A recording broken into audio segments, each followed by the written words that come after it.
There's clearly something about the risen Jesus that's a bit different. The disciples on the road to Emmaus don't recognise him until he breaks the bread. Mary in the garden doesn't recognise him until he calls her by name. And in John chapter 21, the disciples in the boat don't recognise the man standing on the shore until their nets fill up with fish. And I love this moment in verse 7 when John suddenly says to Peter, "It is the Lord." And Peter, who's probably still traumatized by his denials of Jesus, cannot contain himself. As impulsive as ever, he leaps into the water and wades to the shore. And what follows is that incredibly moving and powerful story of how Jesus helps Peter to move past his failure and his sense of unworthiness, and he calls him back to his first love and recommissions him for the kingdom work that lies ahead.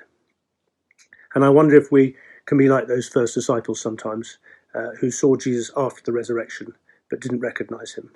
And we need constant reminders that the risen Jesus appears to us in many guises every day in our conversations and in the people that we meet. Let me finish with verse 7 of John chapter 21. Then the disciple whom Jesus loved said to Peter, "It is the Lord."